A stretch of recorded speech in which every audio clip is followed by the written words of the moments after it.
Hello and welcome to the MT Podcast. I'm your host, Michael Anthony. My co-host right here is Kyle Heath. This is a show where we cover this week's gaming industry related news. We're going to be talking about a little bit of Steam coming out with a new controller, Evo 2024 updates. What else is there? The big one is Dr. Disrespect, I think, more than anything. Yeah. And a couple other stuff, like some weird one about being naked in a sauna is a requirement for a job. So Yeah, we'll get into that. yeah. But without further ado, Kyle, what have you been up to, man? Have you had an opportunity to play any games? Yeah, I think so this week I really only played, I think I played like one night of some different stuff. I didn't play Alan Wake 2. To be honest, I was kind of just like sort of like living life over the weekend and stuff like that. Visited the beach since it was nice weather. I hit up the bar one night to watch like one of the hockey games, and so it's kind of just like out and about really. But kind of just doing that. But on Monday, I actually played. Have you seen the game Unchained or like Chained Together or something like that? I think it's called. It's like the four people chained together, and it's like dude, I saw like I was doom scrolling on YouTube Shorts, and Ninja showed up with him playing with like the usual YouTube crew. Yeah, and he messes. Isn't it like the game Up? Yeah, it's but like you're all chained together. Exactly. It's like it's multiplayer though, so it's like 4-player and you're all chained together. So I played that for a few hours. Even with we had the crutch on, right? So like you could go a certain amount of like you can get a certain distance and you can reload and you're only like you don't lose much progress. So we were kind of playing in a handicap version. But if you play the main version, you have to like really be coordinated and really have 4 people that are on it because it's so easy to mess up. And it was a time, and we didn't even finish it. We got like halfway, I think, through like the main thing. So, we played through most of that. We ended up actually switching over to Mario Party because like we were all able to play. So we played Mario Party for a few hours, and after that, but yeah, it was kind of like a little bit of a game night to everyone. That was fun. It sounds like it. Yeah, it sounds like a lot of fun. I'm jealous, man. Yeah, sounds like a good time. Yeah, it was, dude. It was we hadn't all played something in a while, so it was a nice little like we took advantage of the evening really. So that was nice. Played that. I played Chained Together, played some of that. In terms of gaming, I think that was really it for me this week. I just doing other stuff and chilling out, watching some sports. But now it's like we're in that period now where it's like the next couple months there's like Olympics, but that's the only maybe thing that's exciting aside from like some baseball. You're wild.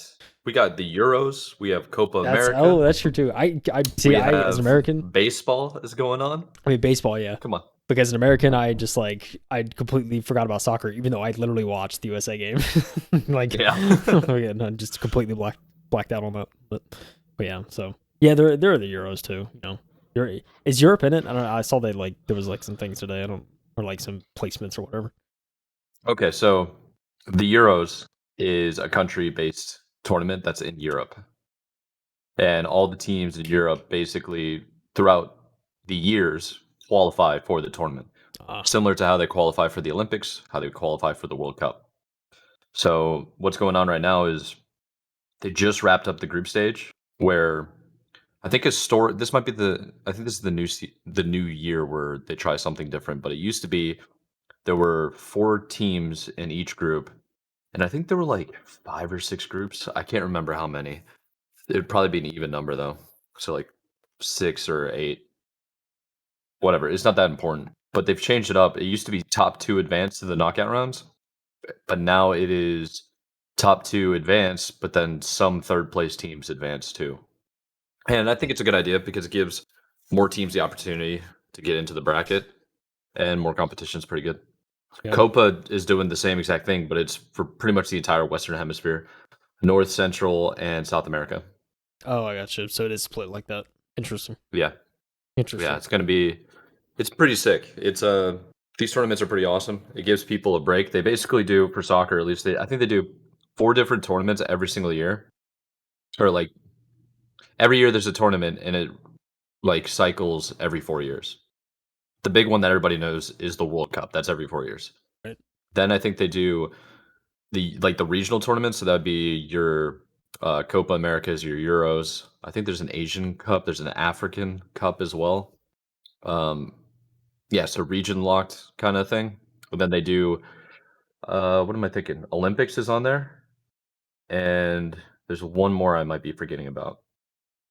But regardless, there's always something going on pretty much every winter or every summer. Yeah, so it sounds like. And yeah, it's a lot of games for them. So I was going to say, yeah, it's like a lot of people, they're playing in a main league, and it's like you have the off season, but it's not really off if you're playing on the national team. So it's like, I don't know.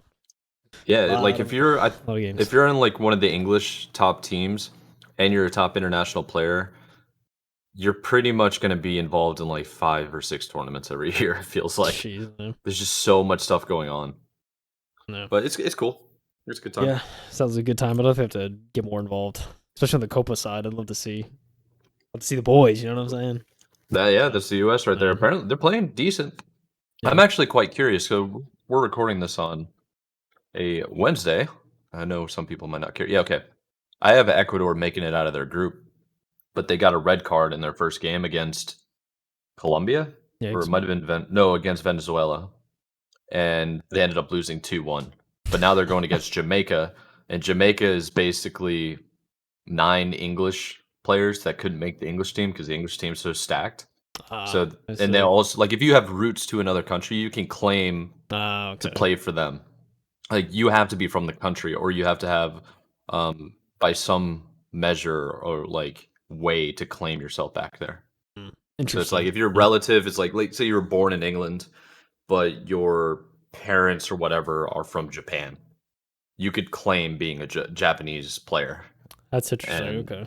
Yeah, so that's what's happened with a couple of the English players for Jamaica. It's like they were born in England, spent the majority of their life in England, but they still have family, and they're like one of their parents is from, or grandparents is from Jamaica. So imagine if we need to do this in esports. I think that'd be really cool. Yeah, that'd be interesting. I think South Korea would destroy everybody. Yeah, but it like StarCraft, I think, isn't it the big one? Yeah, like an RTS and Dota. Oh yeah, they would smoke crazy. Us. Yeah, for sure. The Russians would dominate first-person shooters.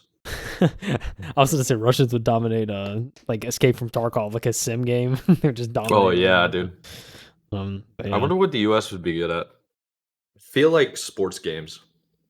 Like Madden, NBA 2K. Yeah, controller shooters maybe.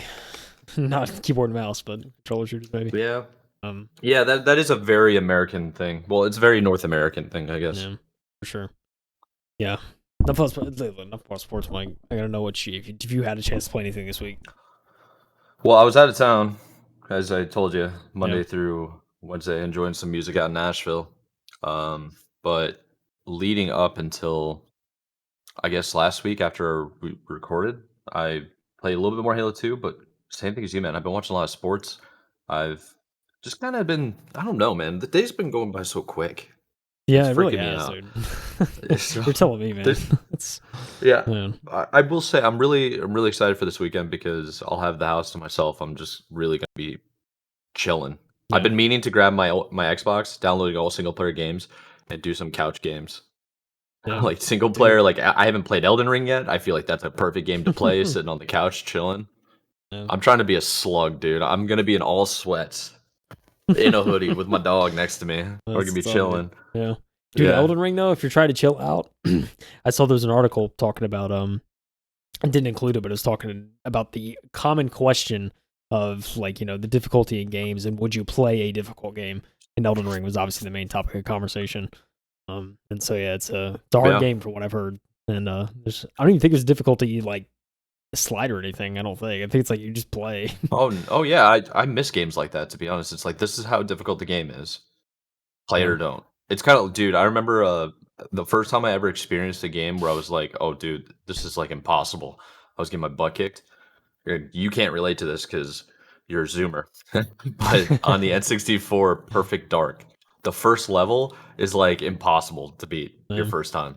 And it's not an easy game to like, it's not an easy controller to aim with, and it's a first-person shooter. So, yeah.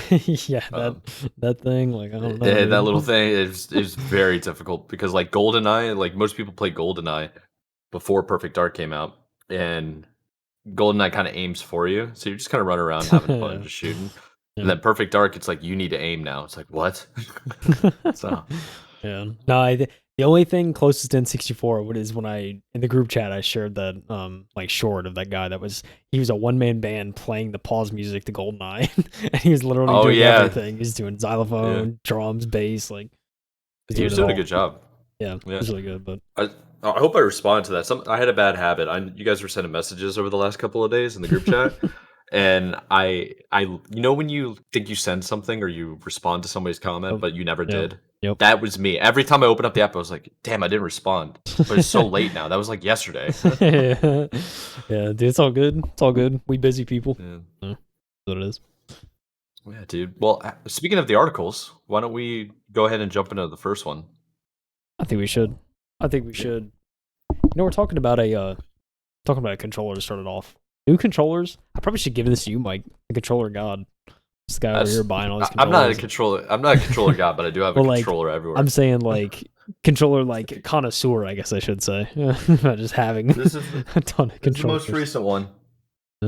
Yeah, see, that was nice. I like that. Yeah, it's the retro fighters for the original Xbox. That's nice. Wireless controller. Yeah. It's pretty sick, dude. Well, guess what? Steam is getting an official controller, but Valve isn't making it. That's right. It's coming from Antonio G.D. Benedito over at that was I felt like I had no finesse on that last name. It sounded so bad. But anyway. This is very Americanized. Yeah. This is coming from Antonio over at The Verge. He said Hori has been tapped. Hori, I don't know how to say it. Hori's been tapped to make a new official gamepad for Steam, launching October 31st in Japan. I would say, like, the controller itself is a picture right at the start of the article. The controller itself looks pretty sleek. And like it almost reminds me of, I guess it's like looks like an interchangeable pad from the looks of it. That's my prediction. I don't know.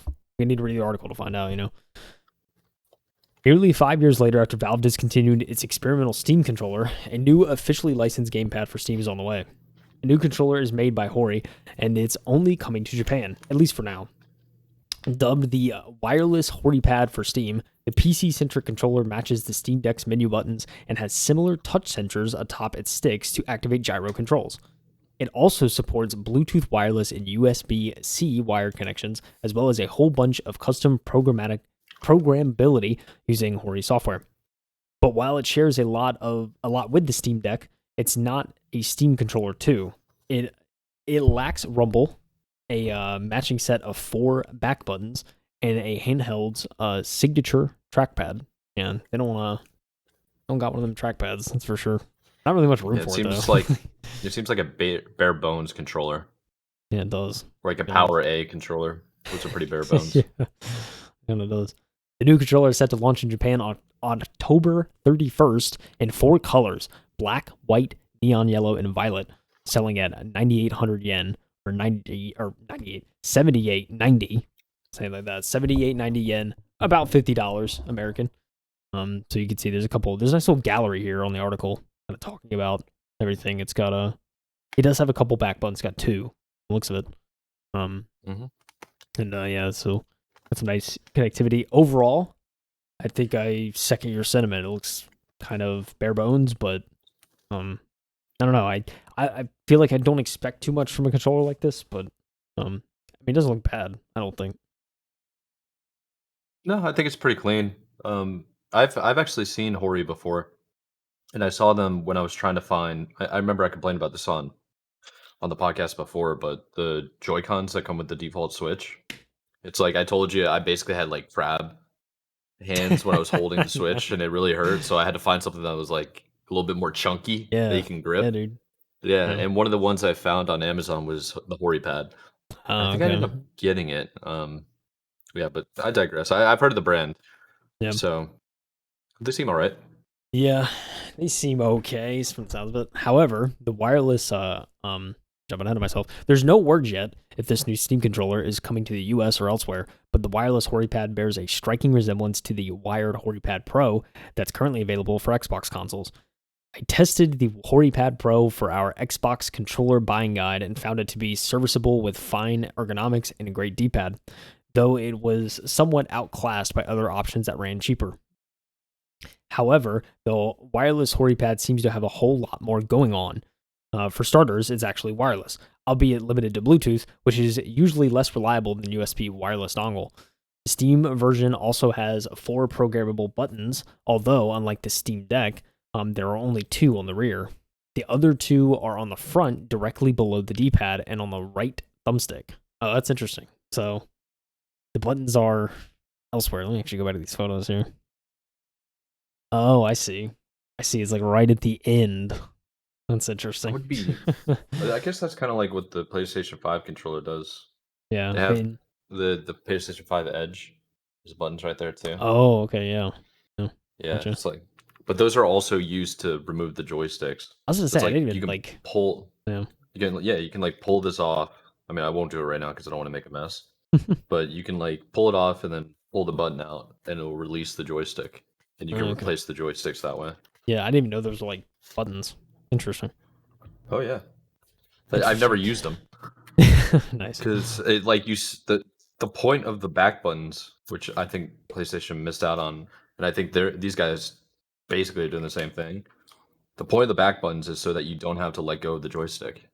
Right, yeah. So when the only way to hit those buttons is to use your thumb, right? Unless you're a freak of nature with octopus fingers and like can wrap around. I mean, you could technically do that. Yeah. I don't know. Yeah, it's interesting button placement. Yeah, I mean, for those on audio, it's literally just the buttons are very tiny. There's one button below the D-pad and one button below the right joystick.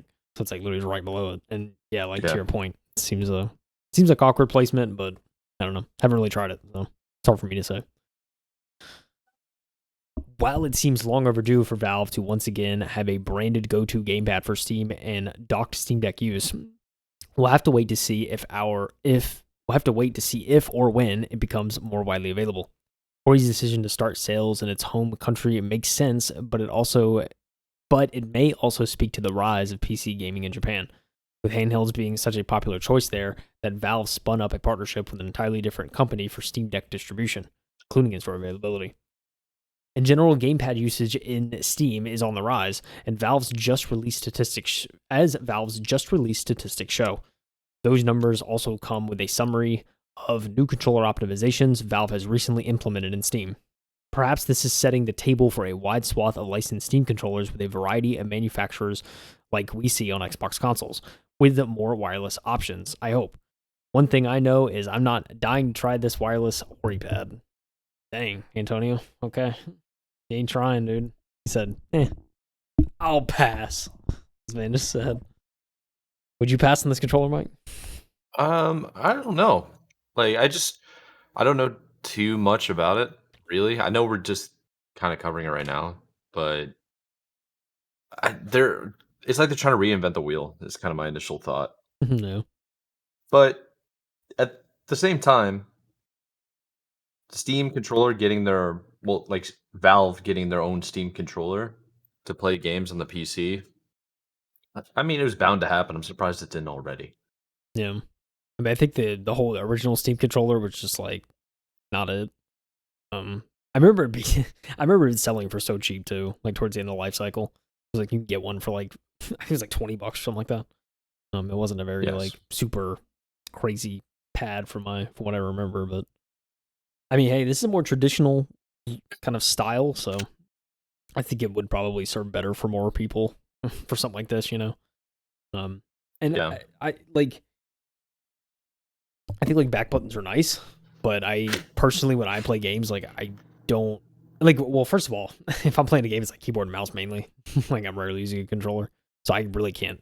True. I'm probably not the right person to like give an opinion on this, but I just think like back buttons for me, even if I use a controller, it's like I don't know. I don't play shooters enough now where it's like I feel like I need back buttons. So I guess it's just kind of my personal preference. Really, it's just not really to have them. Yeah, it's true. I think it's more to do with I don't really know. Like the back buttons is more for people that are used to always playing on controller and they just want to improve and make it better. Because there's a lot of people that just aren't good with mouse and keyboard for whatever reason. I think it's far easier in a lot of ways. But you probably think the same thing. But you and I are on the computer like all the time, especially for work. Yeah. So it's like we're so much more comfortable with it, maybe. Yeah. But this is this is only for the Japanese market, is what the article said. So I could see it being a good option for them, I guess, because in the US we have so much competition for all the different controllers that you can use. It's like it's kind of oversaturated in a way. It's like PlayStation people can just plug in their PlayStation controllers into their PC. The Xbox people can do the same. Yeah. Or if you want to go up like tiers, you can get like the Scuff Insect Pro. You can go PS5 Edge. You can go like, dude, you can literally go with an old school original Xbox controller from like 2001. They have Yeah. adapters for that now. Yeah. So yeah, it just there's so many options already available. Yeah. Yeah.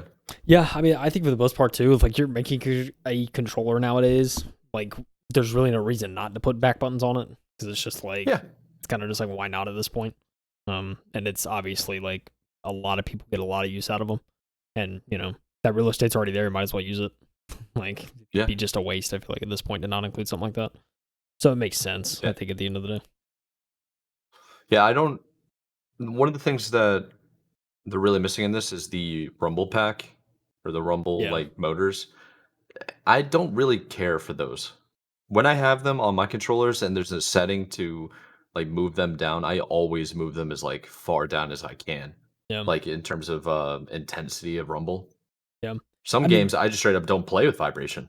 Yeah, I mean, I'm the same way there. Like, I know, you know, I'm sure most people probably don't, but yeah, I never really played with vibration either. So like that doesn't bother me because I just wouldn't use it really anyway. So, I mean, you know, and I think last time I used a controller though, I think I played like, I say it was like playing GTA or something like that, and it had a little bit of rumble, but it wasn't like it was very like low. It wasn't like aggressive rumble, you know. So yeah, if it's like very minimal, I don't mind it. But I mean, if there's no rumbles in there, it's not a deal breaker for me. Vibrations, depends on the game, I guess. the controller is going to feel lighter too when it doesn't have those motor packs in it. Yeah, these things are heavy. Yeah, I remember with my Xbox 360 controller, I took out the rumbles to make the controller lighter. I think I had a wire too. Yeah, dude, those things were heavy. Like, it's kind of crazy because after you take it out, you realize it's like, oh, it's just a motherboard and that's it. Yeah, motherboard and like 2 wires. Yeah, no, it's really not much. Little membrane pads. It's not a lot. Side question: we don't have to go into it. Do you still do soldering? Yeah, every now and again. Yeah. I was just thinking about that because you could definitely customize a whole bunch of different controllers if you're good at it. Yeah, you really can. I mean, it's a whole market out there. Really do that. I think at some point I want to do it more heavily, but it's every now and again I still bust it out. So yeah. Well, you're about to go on vacation, so you can have fun. Yeah, probably a good time to experiment with stuff. Real quick too. Something that I wish there were. So in the first picture for the Hori image of these new controllers, the keyboard in the background is straight up fire. Not that one, but that one. The low profile. Looks like low profile, like titanium looking one. Man, I send that my way. Those look pretty clean. Right, I'm not gonna lie. Just something I wanted to mention for the people that are on video right now. Pretty nice keyboard. Well, yes, sir.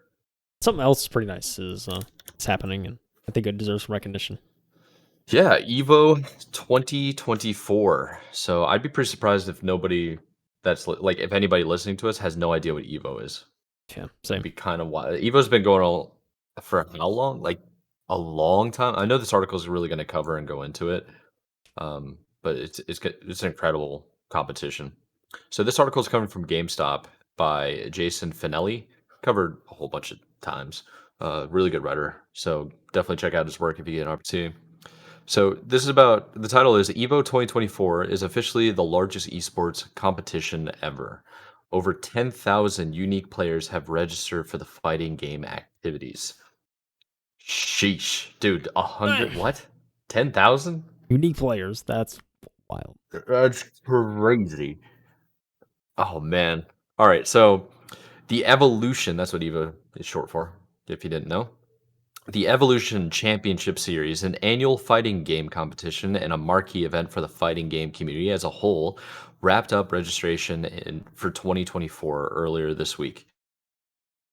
Today, the organization announced that Evo 2024 in Las Vegas will not only be the largest event in Evo history, but it will also be the largest tournament ever held across all of esports.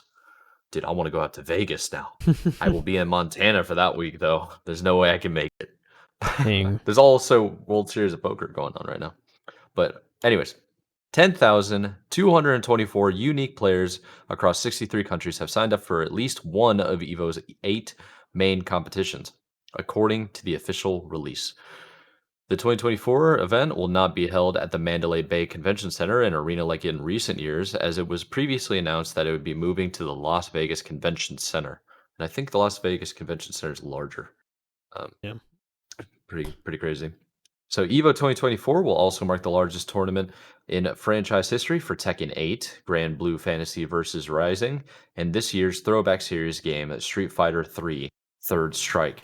Other games represented in the EVO 2024 main lineup include Street Fighter 6, Mortal Kombat 1, Guilty Gear Strive, The King of Fighters, and Under Night in Birth 2, Sysis Celis.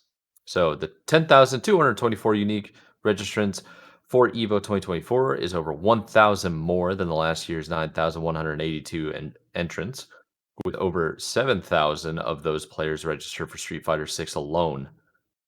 EVO 2023 also saw new gameplay trailers for the then unreleased Tekken 8, Mortal Kombat 1, as well as the reveal of Teenage Mutant Ninja Turtles collaboration with Street Fighter 6. EVO 2024 takes place July 19th and 21st on that weekend at the Las Vegas Convention Center in Las Vegas, Nevada.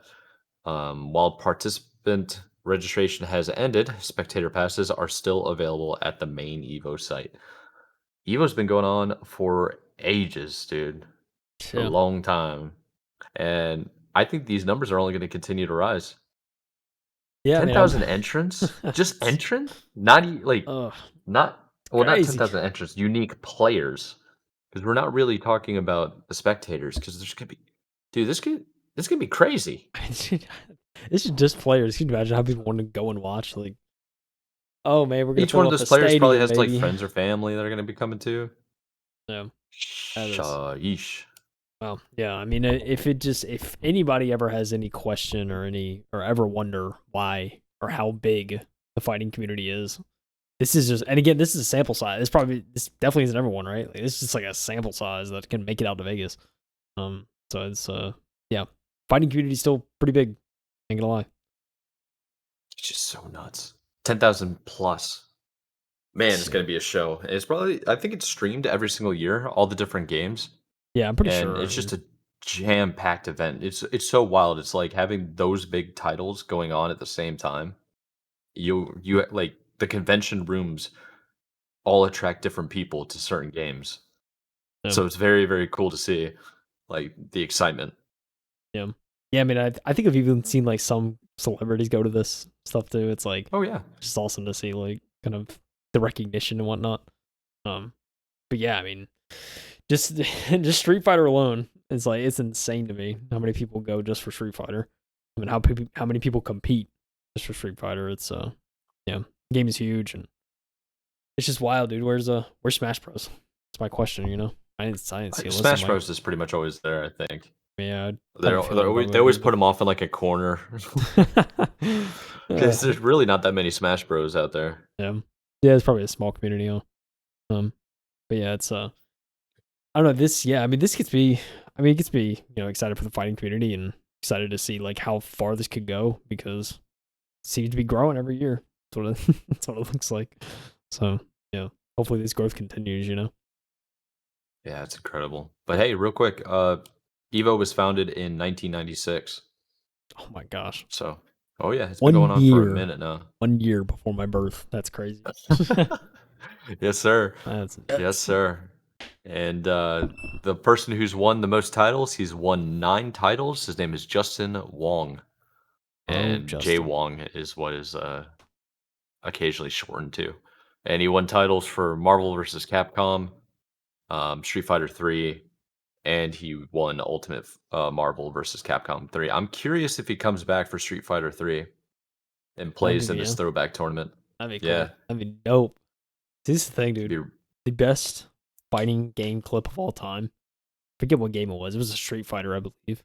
And it's the perfect parry. I'm sure you've seen it, Mike. This guy got like the perfect parry. I forget who he was playing. Oh my gosh, I'm not gonna remember who he was playing.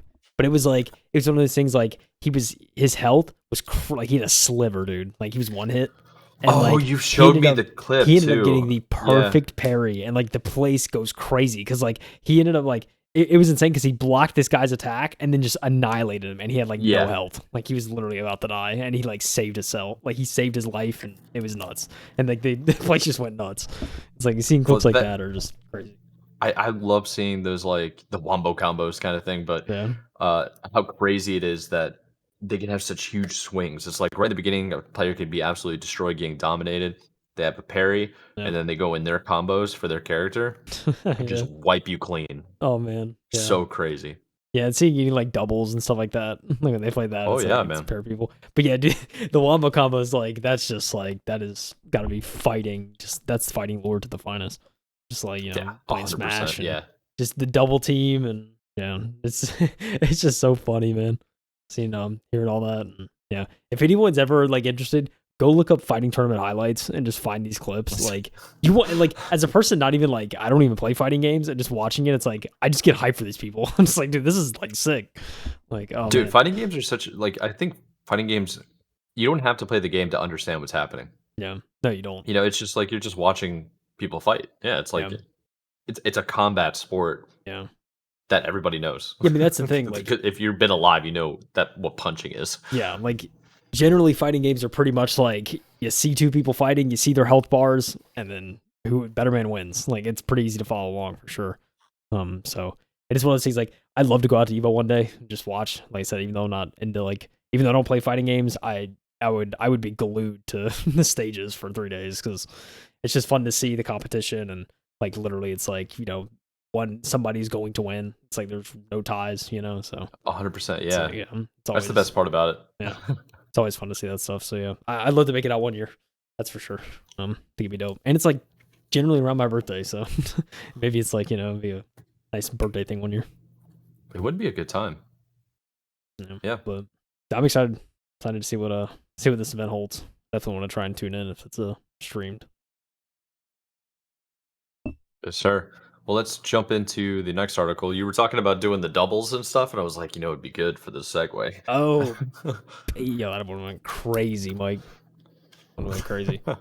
Listen, we got game developer Chris Kerr writing an article saying Double Fine and Undead Lab vets launch experimental web game studio.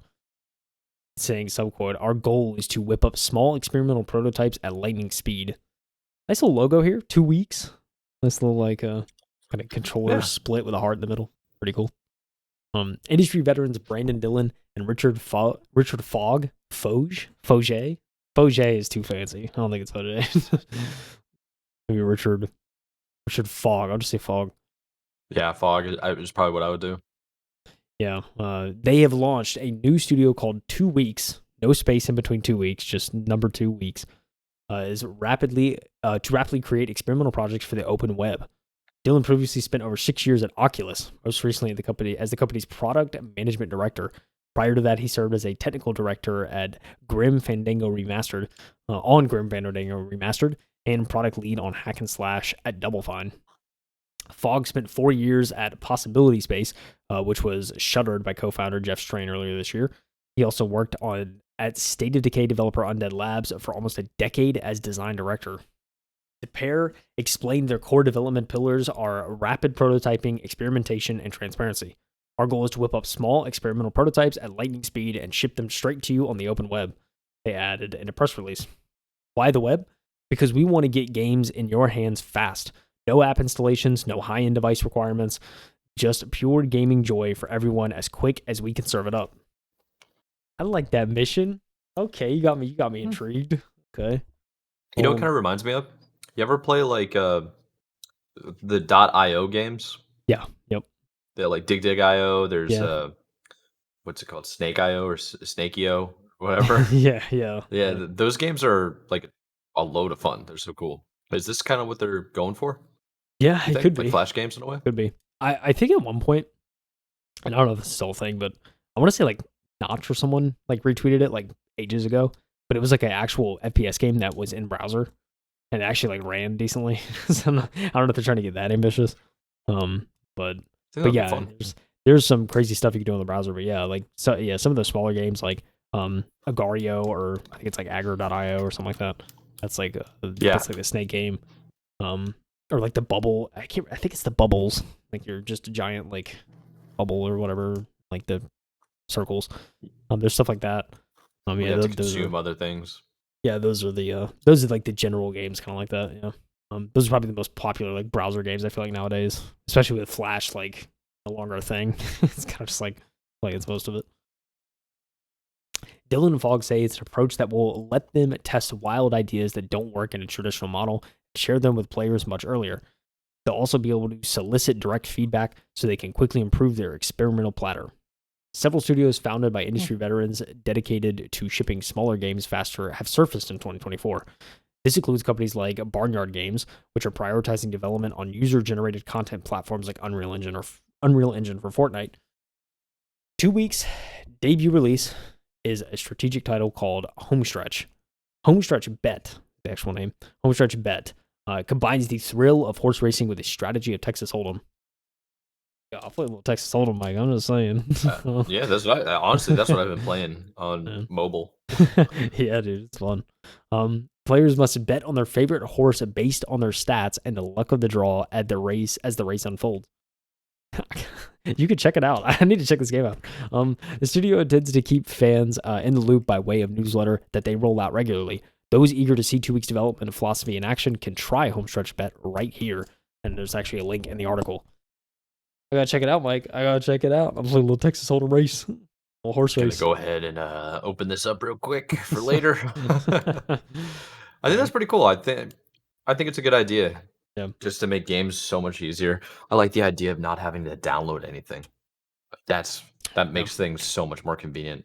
I've had moments where I'm like, dude, I don't want this on my computer, but I will play it. Like if I don't have to record or like if I don't have to download, I'm probably gonna at least try it out. Yeah, you're definitely more inclined to try it out, I think. Same with me. Yeah. I will say I'll play Devil's Advocate for 1 second, Mike.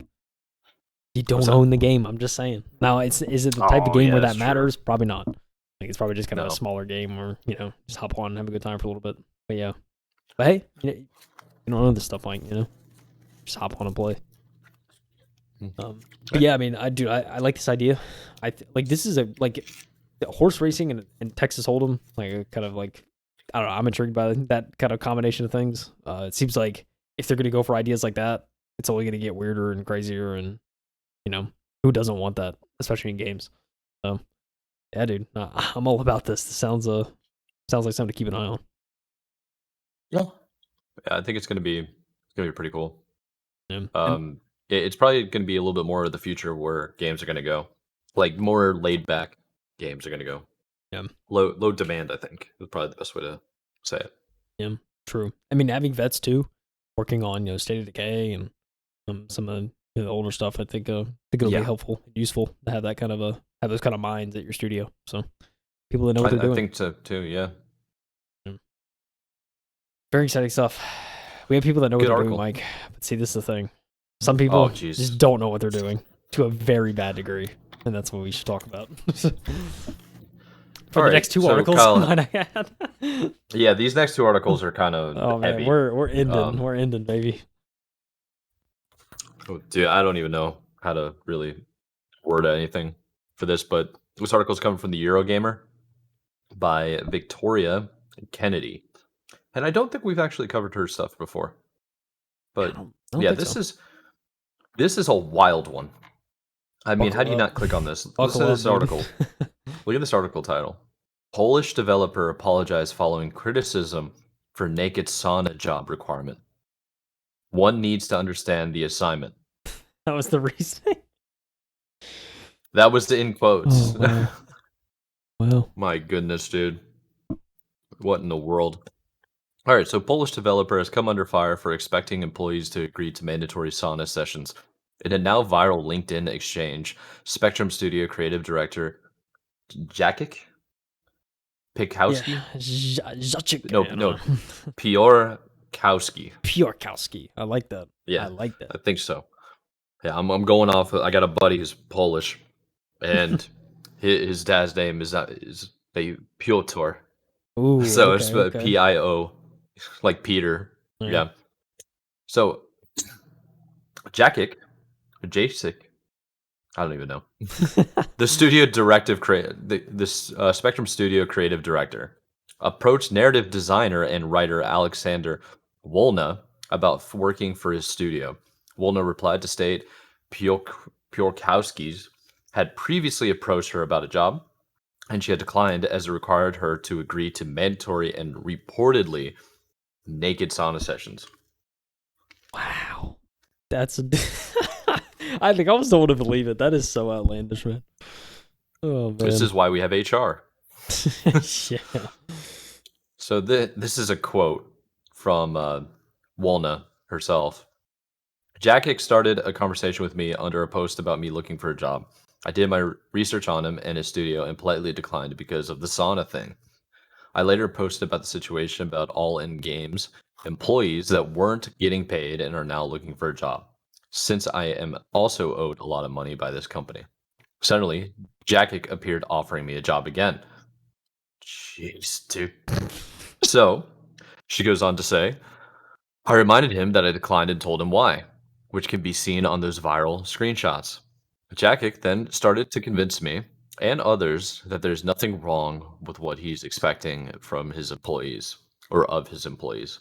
Reportedly, Published All In Games hasn't paid its employees for half a year as a result of its temporary, in quotes, financial crisis.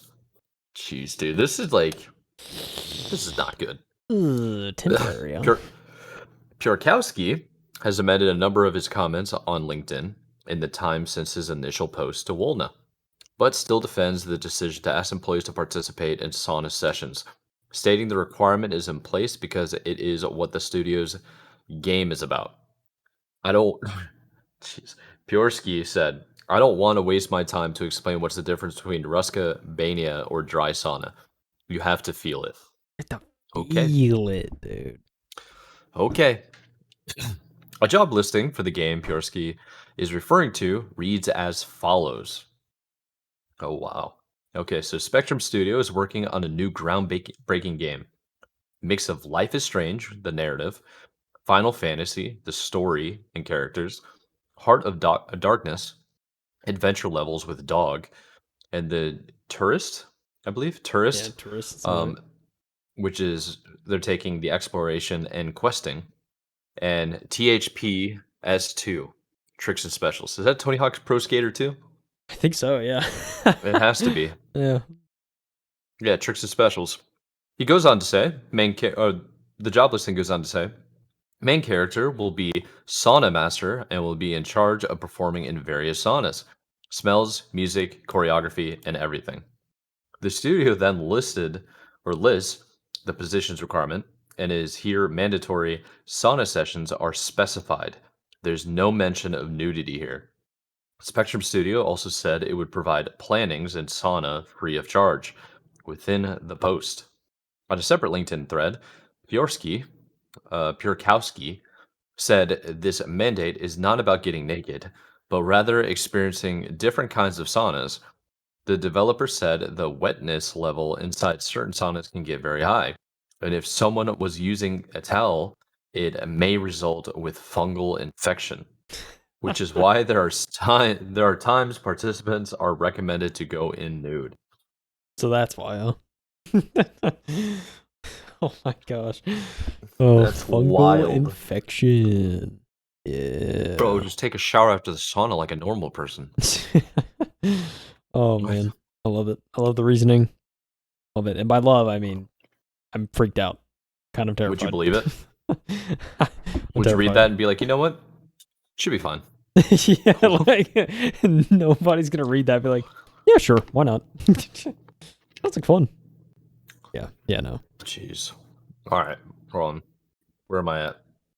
All right, now further comment, Kurkowski asked Wolna if she would hire an engineer to build an aeroplane if they didn't understand the mechanics that make a plane fly. This is something Kurkowski said he would not do. One needs to understand, this is a quote from him. One needs to understand the assignment, and that one is very specific, he wrote. Walda pointed out there is a big difference between making sure a candidate is suitable for any given job and an employer expecting its staff to be naked during work-related activities.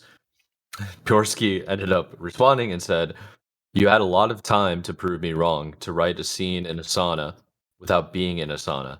Instead, you were wasting time on social media. My narrative, my narrative girls had to go to the sauna with me to come up with an amazing script for proof of concept. Technically, it's possible to do it without it, but I absolutely adore the fact that they could use their sauna experience to write awesome scenes." I What just is this adore game it, about, dude. I dude? just adore it, you know. Well, What yeah, is this game about? I question this game's motives, you know. Sad to say it. What are we playing? We're doing Tony Hawk tricks in the sauna, bro. I grinding on the little seat. Like, Doing Final Fantasy something. Am I doing a pop shove it? Like, what are you doing? Doing a pop shove it off my sauna. That's crazy. This game's gonna get so much traction when it launches. If it actually launches. That's a good point too. All right, so Pierkowski has now released a full statement regarding Spectrum Studios' sauna mandate. In a video shared on the studio's LinkedIn page, he apologized to Wolna. He goes on to say, "I didn't intend to embarrass, hurt, offend, or show disrespect towards Miss Wolna. My choice of words was bad. I didn't state my intentions clearly. I didn't explain why taking a sauna is so important and practically essential for me." He said thank you to Danila Cluj for translating. Oh, okay. Thank you to translator for translating. Jesus. Okay. That was the writer giving credit to the translator. I was like, what in the world? He goes on to say, "I wasn't expecting that it would be received as pretentious and cause negative connotations." He noted his use of narrative girls was wrong and meant only to convey the narrative team at that time was all female. Pierkowski further spoke of how passionate he is about the sauna experience. In recruiting, he goes on to say, in recruiting, I took an iron rule about talking saunas and people's openness to this experience. He stated, "I am looking for people equally passionate about the culture of taking saunas and open to experiences that are part of that culture. I believe that personal experience of subject helps with understanding the sauna culture." There's an entire culture with this? I mean, I don't go to the sauna like this. Yeah. So it's just making it sound like there's another level. Like, I don't get it, dude. It's crazy out here. There's a high, like, is this a cult? You know? I mean, you know. It's getting weird. I think it's always been weird. Yeah. All right, Piotrkowski continued, "I agree that the words I chose could be perceived that it was encouraging to take a sauna session with the company boss. It was not my intention. I proposed and am still proposing candidates to experience the sauna session female only and male only, as long as it reflects the real sauna experience." He said he will be more careful with the choices of his words in the future to avoid embarrassment and doubts about his intentions. He stated that he also started consulting with an HR specialist regarding this case. No kidding. Once again, I'd like to apologize to Miss Alexandra. Jeez, dude. Reflecting on this whole ordeal, Wolna told Eurogamer she is a bit regretful that this is the only thing that went viral. While it all stated with a post mentioning this recent situation with All In Games employees not getting paid. However, she is glad the sauna man got called out and the situation started an important discussion about awful recruitment practices. And Walna said she accepted the apology. Hey, good for Walna. I mean, yeah. Sometimes you gotta let it go because at the end of the day, it's like just leave that company if they're that weird, you know. Exactly. Exit yourself from the situation in a lot of cases, but yeah, dude, it's strange, man. You Europeans, man, some of y'all, it's wild, man. It's wild. But then again, I act like this is only a European thing. There's probably things a million times worse in America that happen with people. You know, it's everywhere. So, you know, it's this guy getting all the best breaks, dude. It's yeah, it's just wild. Like it's one of those things. Like I would just kind of be like, yeah, this is weird. I'm out. Like, you know, and I'm glad. I mean, it seems like Walna was kind of like that. She was just like, well, yeah, this is strange. No, like, so good for her, man. It's a weird situation to say the least. I just I wouldn't ever work there. I would avoid that like the plague. Yeah, no, you ain't catching me there. Yeah, you need some like I need employee referrals about like, hey, it ain't like that. The dude's just obsessed with saunas. That he's really passionate. Like he wants people to enjoy saunas. Doesn't even have to be with him. He just wants to know you're in the sauna and like it's a healthy thing for him. Because some people think like it's a very healthy thing to do. Yeah, I mean, hey, cold plunge sauna, the ultimate combo for a lot of highly status individuals. Oh, they're all about it, but that's because they have a buttload of time on their hands and money and space. Yeah, yeah, it's crazy what money can do for you. It's wild. But all in games should have been the real topic of discussion. There's a bit of irony about how Walnut says nobody's been paid for all in games yet. Nobody knows why. They just haven't been paying people because like obviously they're financially distressed. Temporary. Yeah, and then the temporary of what 6 months I think it was said. Yeah, very temporary. Brother, that ain't that temporary. That's like that's bad, dude. That's like you ain't got money, dog. I don't know what we're doing. That would upset me. That would upset me for sure. Yeah, ain't catching me working there. That's crazy, dude. I mean, it's just catch me slipping. There's so many aspects of this that shouldn't happen, and it's weird to see. But hey, we're here to give you some of the news that doesn't make sense sometimes. And this is one of those stories. Yeah, and another one coming out from this week that should never happen. Oh my god, Kyle's gonna open up about. How do you even handle this one, dude?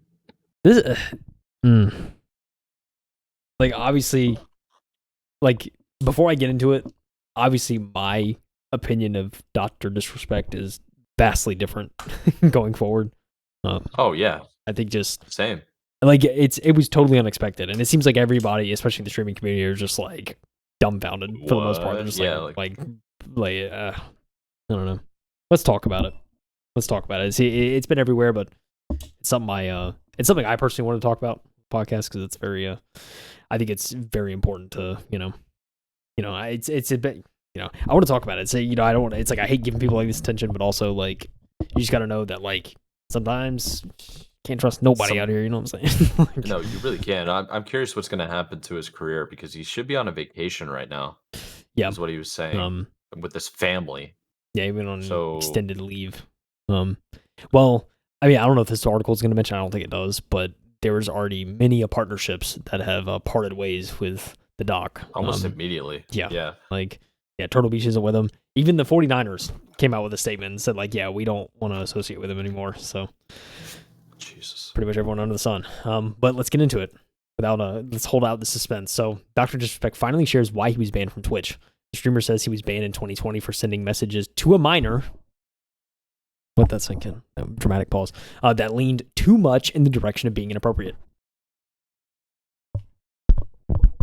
It's not right. What? Like, what was said? How old were they? Like, look. I obviously even then. Look, obviously I have questions and there's some stuff that I'll probably just won't get answers to. But honestly, I mean, this is the thing, man. Like, I'll just say from a moral perspective, like, Doc, I don't care if it's a minor, if it's someone of age, like, dude has a wife and a kid. He had a wife. Well, this happened, dude. This happened around 2017, right? Yeah. Right. And when you get banned 2020? Yeah. So that's around the same time he was cheating on his wife at like the Twitch events. Yeah. I mean that's what came out. And like if you remember it was the end of 2017 where he like had that stream where he came on and he was like and bro was like in tears talking about how essentially saying like, oh, I was unfaithful and it was a whole thing. Yeah. And I assume this is part of it. And just like looking back on that, it's like a different just like level now looking back on all that. Let's get into the article. Let me read some of this. So Guy Beam, better known as the streamer persona Dr. Disrespect, said he was banned from Twitch 4 years ago due to private messages he sent to a minor that sometimes leaned too much in the direction of being inappropriate. Beam shared details of the ban in a lengthy post on X, marking the first time he's directly addressed the reason for the removal. He gets they show the post at the end. I'm not going to read the whole post because bro was like F this, F that. Like, he was just, it was wild. Oh, yeah, so, he was popping off on everybody. It's just wild. You're going to label me, you don't even know me, call me the P word. Yeah. Jeez, dude. Yeah. Anyways, everyone has been wanting to know why I was banned from Twitch, but for reasons outside of my control, I was not allowed to say anything for the last several years, being posted on X. Now that 2 former Twitch employees have publicly disclosed the accusations, I can now tell you my side of the story regarding the ban. On Friday, a former Twitch employee posted on X that Beam was banned because he got caught sexting a minor. Another former Twitch employee told The Verge that Beam was banned over messages sent to a minor that discussed meeting up at TwitchCon. The reports offer the first details of Beam's ban since it was issued in 2020. And in his statement, Beam said that there were messages between him and an unnamed minor back in 2017. Beam said there were no real intentions, in quotes, behind the messages. No pictures were shared, and the two never met. I should have never entertained those conversations to begin with, Beam writes. No Hindsight's kidding. 2020, huh? Hindsight's 2020, huh? Just like No the year you were banned. Get annihilated. All right. Clown Continue show. on. Beam had signed a 2-year exclusivity contract to stream on Twitch just months before he was removed from the platform. At the time, he was one of Twitch's biggest stars, with around 4 million followers. Twitch never commented on the ban, and Beam at times indicated that even he didn't know why he was removed from the platform. In his statement today, Beam says that he went into arbitration with Twitch to settle the dispute over his exclusivity contract. Previously, he said that no wrongdoing was acknowledged, and they paid out the whole contract. That was like a weird response to one of Jake Lucky's tweets, where kind of Jake was talking about the situation. And like, yeah, I thought the wording of that was so weird. Like, it was very, like, it's very legal speak to say no wrongdoing was acknowledged. Like, I don't know, it just came off as very kind of like, I did something, but I'm not gonna like directly say kind of thing. Like, yeah. So that was strange. Own up to it, man. Yeah, and that was before he made his post. It was weird. There have been considerable fallout from Beam since the details emerged. Yesterday, Midnight Society, a video game studio Beam co-founded in 2021, announced it's ending its relationship with the creator. In a post on X, Robert Bowling, studio head of Midnight Society, wrote, "If you're inappropriately messaging a minor, I cannot work with you."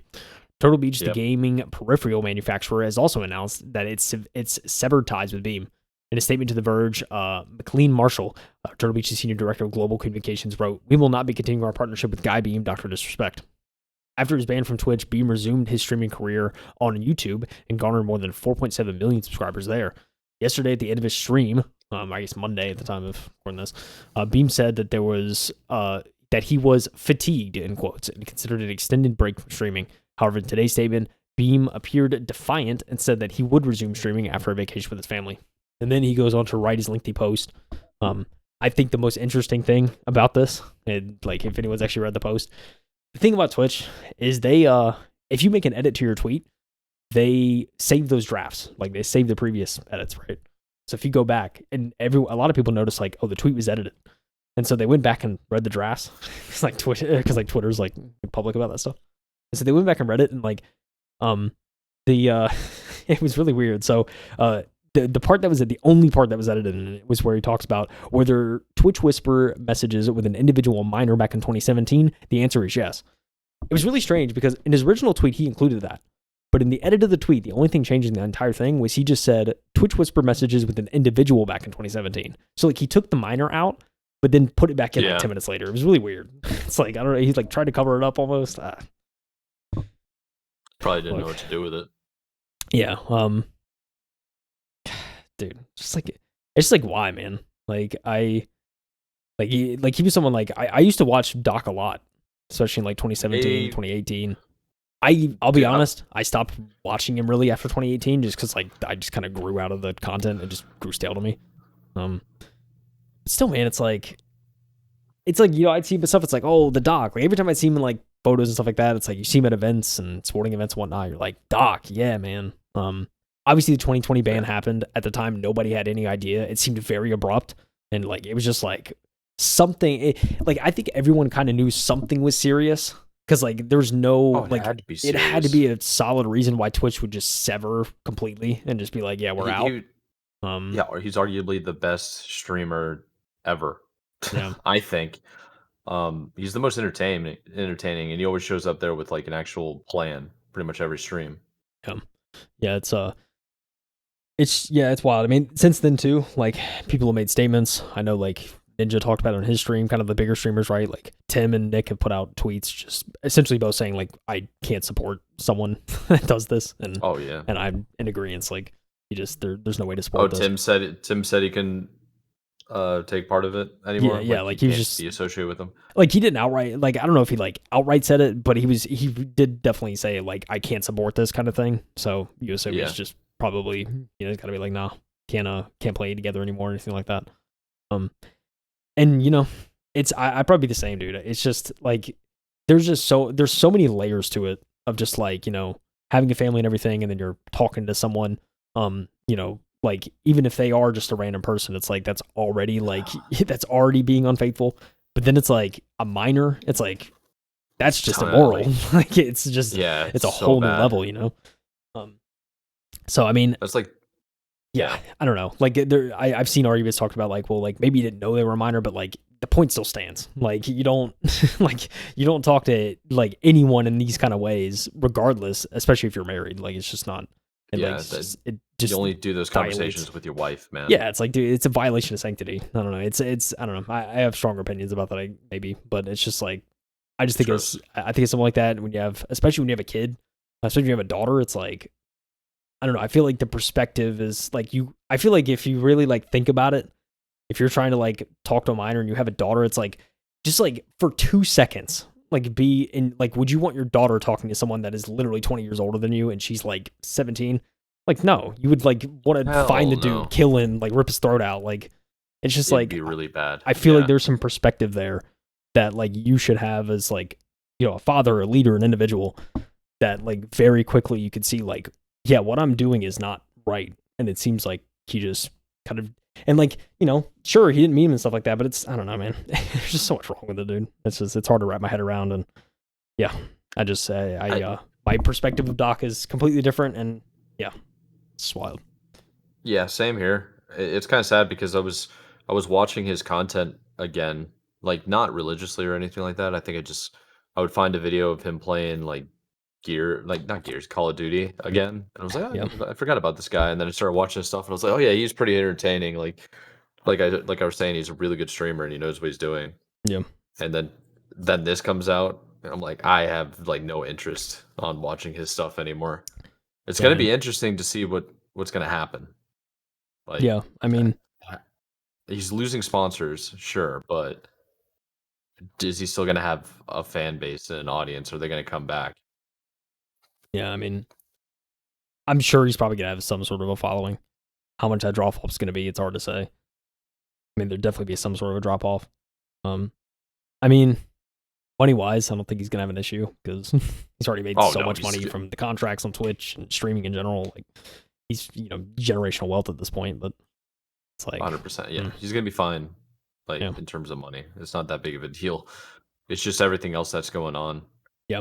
But it's like, losing all those connections too, it's just like, yeah, that's dude, must not feel good. Yeah, let me tell you. You're losing sponsors that you've had for like 5 years or more, and friends that you've known and played with and like hung out with regularly for a long time. Yeah. It's like, how's this possible? I don't know. I did see like Ludwig going after him too. Yeah. People are bringing up tweets of him and what he said like from 2022 just to ridicule him. It's like, geez, he's cooked. He's so cooked. It's like, dude, you see it, it's so like the memes have been like chef's kiss. I must say, like some of the memes have been so good, dude. Oh man, I'm just I try to just be like serious about it, but it's like some of these memes are just like, oh man, people are cooking. I'll say that. Yeah, good, but yeah, man, like I mean, it's one of those things like when something like this happens, like everything that they like said or did in the past, there's a whole different perspective on it, right? Because it's just like coming after you from everywhere. Yeah, it's like and that's the thing. That's one of the worst parts about it. It's got to be. It's just like something you're never gonna be able to escape. But hey, it's your fault. Put yourself in that. Made the bed, and now you're laying in it. So yeah, I'm curious what his plan is gonna be. It's gonna be something to watch, I think. Yeah, I mean this cooks people's careers, so he might just go into the abyss with all the other YouTube famous people that did or said one wrong thing and they were gone. Sure. It's kind of like akin it to like Mini Lad. For those that know Mini Lad and know, like, he pretty much did a similar thing, but I think it was even like it was more egregious though. Like it was like multiple times he's like talking underage chicks and like Oh jeez. it was really bad. And like he tried to come back like multiple times and like he just mentally you could tell he wasn't there, and so like it just was never the same. Kind of after all that, and it's just like, oh man, dude, it's crazy, man. Like you just things like this you don't expect, and just like, why are people like this, Mike? That's my only question, man. Why are people like this? I don't even know, bro. It's just dark, just dark stuff. Really is. Yeah, dude. It's yeah, I think my perspective of the doc has changed. This whole thing is just like, it's unacceptable, man. There's no, for me, there's no excuse. I just, can't support it. So yeah, I think that goes without saying. It's just, it's gonna be, it's just weird because he's been at the top for so long. It's like so many of these guys kind of just fall off, or they become really, really successful, and they're like, okay, I can take a break, and then just chill. yeah, Like, I can think PewDiePie had a bunch of controversies. He still has a fan base. yeah, His stuff was just I don't know. There's something when it comes to this topic and being labeled a P. It's like you're kind of ruined. It's like, I think PewDiePie got labeled as a racist for the bridge incident. yeah. And a bunch of other stupid stuff that he's had, but I just think he's a moron. Just a dumb YouTube kid, Yeah, like, oh man, he's growing up, huh? Like, yeah, it's wild. He's just an idiot. Yeah, I mean, but now he's like, he barely makes content. Like, he still makes content, but like, he's definitely like just Japan like family man at this point. Like, yeah, I mean, he's kind of retired. Just like whatever. He's a self improvement guy at this point.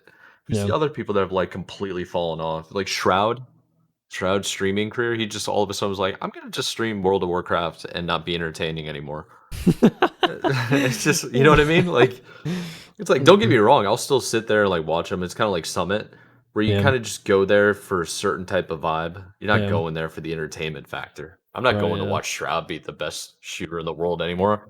I'm going there to see what he's up to. It's like catching up with an old friend. Kind of is, yeah. Oh man, the best. I leave it with this. The best joke I saw was when someone tweeted and asked, "How do I convert a doc file to a PDF file?" Oh my god, that was the best one. I'm sorry, I should have say it. Oh, so bad, dude. That is pretty good. The internet's undefeated, my man. It really is, man. Absolutely is. Dude. It's just like, I have to give credit to like the cleverness in that question, because it's there, man. That's how you know it's a good joke. It's like when it's that clever and just that like, oh, good on you, man, for the person that tweeted that. Oh, what a downer to end on, huh? Yeah, it's pretty lame. Lame's a good word. It's really like lame. Just lame. But the good news is for next week's episode, we can talk about games that are coming out in July. It's very true. That'll be pretty cool. Yeah.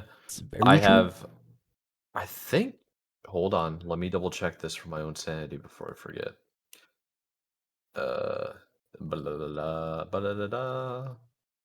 believe I have a Halo 2 tournament coming up. I believe June 30th. Oh, shoot. So on Sunday, I don't know. We'll see if that actually happens. You never can trust these guys. But it would be cool to see. Yeah. Play some games. Yeah. Listen, Mike, your boy is off of work all week next week, so hey, I can bend my schedule anyway. Just saying. Want to do okay. Different days. Well, I will say, Tuesday night, I plan to not be home. That's about it. Fair enough, dude. Yeah, I don't think we have anything else to add for this week's episode, though. I think we just let the people go. We got the Copa game that's going to be starting in the next 17 minutes that we can go check out. Oh shoot! Got some soccer going tonight. Okay. Venezuela versus Mexico. Venezuela. I don't know. Ecuador beat the brakes off Jamaica, so sheesh. And then you got USA Panama. I'll be at that game, so that's why I'm going to Atlanta. It's gonna be a good time. Let's go, Mike. I have no American stuff. And my buddy, because like I'm English, so my buddy sent me. He's so funny. He knows I don't have it. We're going together. He's a diehard like U.S. men's team Okay. fan, Okay. and he's like, "Do you have anything like like American?" I was just like, "I have a bandana that's an American flag. I guess I could wear, or I could just go to Walmart and get any shirt Yeah, true. because they always have flags on it." Yep. And he goes, "We're gonna get a scarf." And I'm like, "Bro, it is 98 degrees, and it's gonna be even hotter in Atlanta." It's like, were they yeah, are they playing that where Mercedes-Benz, or are they playing it somewhere else? Mercedes-Benz, dude. Yeah. Mercedes-Benz. They're rolling in the grass. Rolling in the grass for it. Is it grass? Well, I hate how most of them I want to say are it's turf, but I don't know if they play on turf or they actually roll in grass. I know the top opens and closes. Oh yeah, because it does. Huh? Yeah. Hopefully they. I'm trying to find videos right now and pictures. I'm not sure if they have cooling in there. Yeah, because they played at AT&T Stadium, the other USCA game, but I want to say like that stadium is turf, but I don't know if they roll in grass for that or not. Yeah, turf is so gross, man. They need to never let that happen. It's what I'm saying, dude. I hate it. I hate it. Popping a Chili's out here, we're landing on concrete. It's crazy. Yeah, they always say it's like you should always play on. Well, they're watering the turf, so it might be grass. That's from a year ago. Like, I don't think you water turf, or maybe you do. I don't know. It's all stupid. I don't know. Turf and lawn management never took it, so no idea. The crazy thing is Charlotte's getting a semifinal match. Really? Oh, wow. Yeah, Bank of America Stadium. Oh, interesting. I don't know what Tepper did to make that happen. He somehow got the city to approve those renovations. So, I mean, I don't know how, but here we are. I need to move before I start paying more taxes. Dude, just be thankful you're not Jacksonville. Because Jacksonville Jaguars approved like a $1.6 billion stadium. Yeah. Like, they're about to be paying. Wait, why? Jacksonville has one of the best stadiums. They have TIAA or something like that. No, you should look it up. It's like they're actually like making like a SoFi-esque stadium there. Oh, okay. Well, yeah. Yeah. Tepper wants to build a brand new stadium, and it's like, no, sorry. Not right now. Wait till we're good, fam. Then I got you.